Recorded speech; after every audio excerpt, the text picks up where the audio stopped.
হক, আল্লামা জুনায়েদ হাবিব, আমির নসরুদ্দিন মনির সহ বাংলাদেশের শীর্ষ ওলামায়ে কেরামদেরকে তারা জেলে নিক্ষেপ করে যে নির্যাতন সৃষ্টি করেছে রিমান্ড নির্যাতনের মাধ্যমে, তার বিচার বাংলার মাটিতে প্রতিষ্ঠা হবে ইনশাআল্লাহ। সর্বশেষ বলতে চাই 2024 সালে এই স্বাধীনতা সংগ্রামে যারা শাহাদাত বরণ করেছে, বাংলাদেশের মধ্যে নতুন সুযোগ দিন করার অপেক্ষা রয়েছে। আপনারা তাকে সহযোগিতা করবেন এই প্রত্যাশা ব্যক্ত করছি।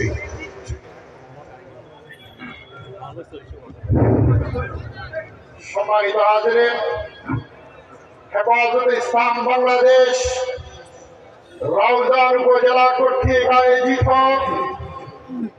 আজকের এই বিশাল স্থানের রিসালাত সম্মেলনের সমাপনী অধিবেশনের প্রধান আলোচক ইতিমধ্যে আমাদের মাঝে উপস্থিত হয়েছেন। আমি মুহতারাম প্রধান আলোচক আল্লামা মামুনুল হক দামাত বরকাতুহুমকে হেফাজতে ইসলাম রাউজান উপজেলার পক্ষ থেকে অভিনন্দন ও মোবারকবাদ জানাচ্ছি। এখন আপনাদের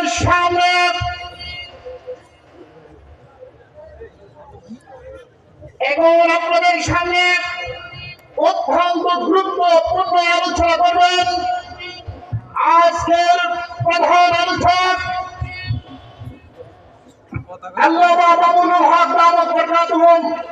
এর আগে হেফাজতে ইসলাম বাংলাদেশ রাউজান উপজেলার পক্ষ থেকে আজকের এই সমাপনী অধিবেশনের কিছু প্রস্তাবনা পেশ করবেন হেফাজতে ইসলাম বাংলাদেশ রাউজান উপজেলার সংগ্রামী সভাপতি হযরত মাওলানা কে.এম. আলমগীর মাসুদ আরবনগরী দামাত বরকাতুহুম।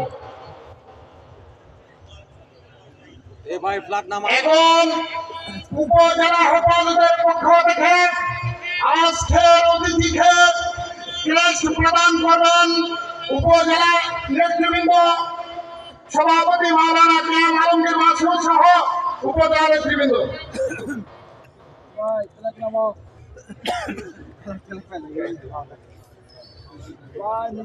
বাংলাদেশ খেলাফত মজলিস রাউজান উপজেলার পক্ষ থেকে অতিথিকে ক্রেস্ট প্রদান করবেন। মজলিসের নেতৃবৃন্দ অতিথিকে ক্রেস্ট প্রদান করবেন। এই পর্যায়ে রাউজান উপজেলার পক্ষ থেকে প্রস্তাবনা প্রতিবেদন পেশ করবেন রাউজান উপজেলার সংগ্রামী সভাপতি জনাব মাওলানা কে.এম. আলমগীর মাসুদ।